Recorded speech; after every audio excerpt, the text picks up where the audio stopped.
Kompetensi dasar 3.1 yaitu menerapkan logika dan algoritma komputer, kita memiliki dua indikator. Indikator yang pertama adalah melaksanakan penulisan algoritma berdasarkan notasi penulisan algoritma. Indikator yang kedua, membuat program sederhana. Untuk tujuan pembelajarannya itu ada 4 poin. Yang pertama, menggambarkan suatu permasalahan berdasarkan logika dengan cermat.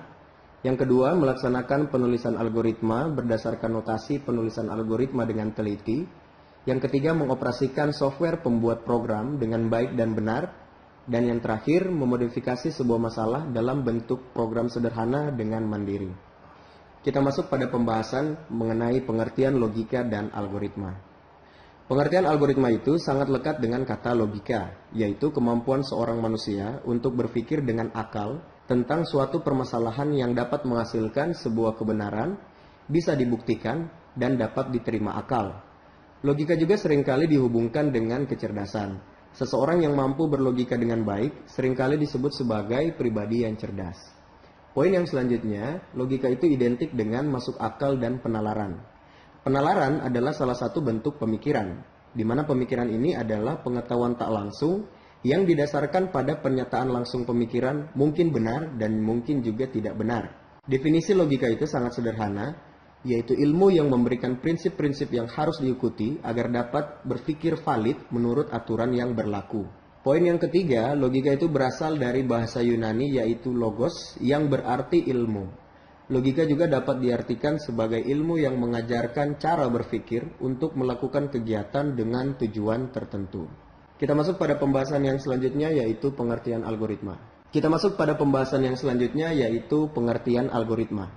Poin yang pertama, algoritma ini berasal dari nama ilmuwan Arab, yaitu Abu Ja'far Muhammad Ibnu Musa Al-Khwarizmi, penulis buku berjudul Al-Jabar wal Muqabalah.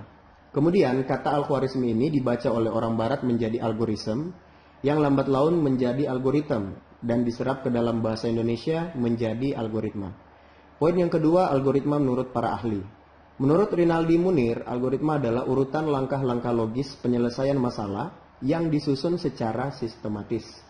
Menurut tim Gunadarma 1998, algoritma itu adalah suatu himpunan berhingga dari instruksi-instruksi yang secara jelas memperinci langkah-langkah proses pelaksanaan dalam pemecahan masalah.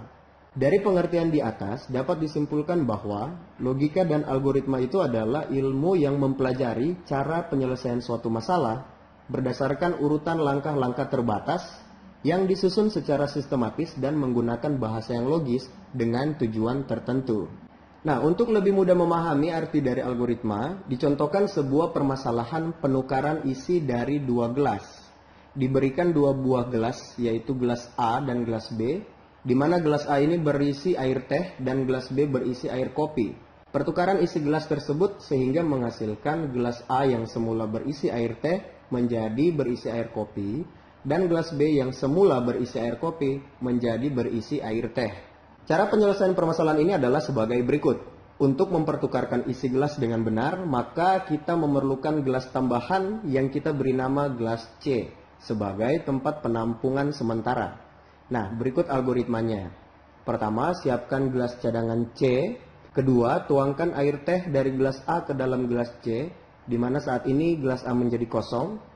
Yang ketiga, tuangkan air kopi dari gelas B ke dalam gelas A, di mana gelas B menjadi kosong. Dan yang keempat, tuangkan air teh dari gelas C ke dalam gelas B. Dari contoh ini dapat dilihat bahwa penyelesaian permasalahan penukaran isi dua buah gelas itu sangat sederhana. Di sini digunakan urutan langkah yang masuk akal atau logis, sehingga isi dari keduanya itu sudah berpindah media. Yang awalnya itu air teh berada di gelas A, pindah ke gelas B, dan air kopi yang berada di gelas B pindah ke gelas A. Inilah yang dinamakan dengan algoritma, yaitu urutan penyelesaian sebuah permasalahan dengan urutan dan langkah yang logis dan masuk akal sehingga menghasilkan sesuatu langkah yang benar. Saat menggunakan logika, sebaiknya jangan berpikir terlalu rumit tentang sebuah masalah, karena belum tentu masalah itu serumit yang kita pikirkan. Pikirkanlah hal yang paling sederhana untuk menyelesaikan masalah itu, sehingga kita tidak terjebak dalam pemikiran rumit yang dibuat sendiri. Dalam menentukan algoritma untuk menyelesaikan suatu permasalahan, mungkin kita akan dihadapkan pada beberapa pilihan algoritma. Oleh karena itu kita harus memiliki rambu-rambu dalam menentukan pilihan algoritma. Pertimbangan dalam pemilihan algoritma itu adalah yang pertama, algoritma haruslah benar. Artinya, algoritma akan memberikan keluaran sesuai seperti yang diharapkan dari sejumlah masukan yang diberikan. Jadi tidak peduli sebagus apapun algoritma itu, jika dia memberikan keluaran yang salah, maka sudah pasti algoritma tersebut bukanlah algoritma yang baik. Pertimbangan kedua yang harus diperhatikan adalah kita harus mengetahui seberapa baik hasil yang dicapai oleh algoritma tersebut. Hal ini penting terutama pada algoritma yang memerlukan aproksimasi hasil, yaitu algoritma yang hasilnya hanya berupa pendekatan. Algoritma yang baik harus mampu memberikan hasil yang sedekat mungkin dengan nilai yang sebenarnya. Pertimbangan yang ketiga adalah efisiensi dari algoritma itu sendiri. Efisiensi algoritma dapat ditinjau dari dua hal, yaitu efisiensi waktu dan memori. Meskipun algoritma memberikan keluaran yang benar atau paling mendekati, tetapi jika kita harus menunggu lama untuk mendapatkan hasil, semisal dalam waktu berjam-jam, maka biasanya algoritma tersebut tidak akan menjadi pilihan yang utama. Karena pada dasarnya setiap orang itu menginginkan keluaran yang relatif cepat. Begitu juga dengan memori.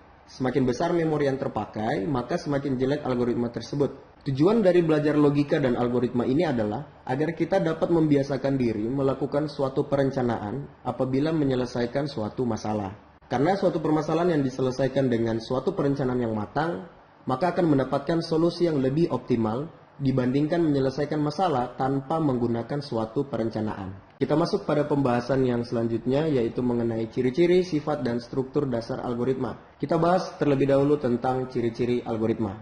Tidak semua langkah penyelesaian masalah yang logis itu dapat disebut sebagai algoritma. Menurut Donald Knuth, paling tidak algoritma itu mempunyai 5 ciri penting.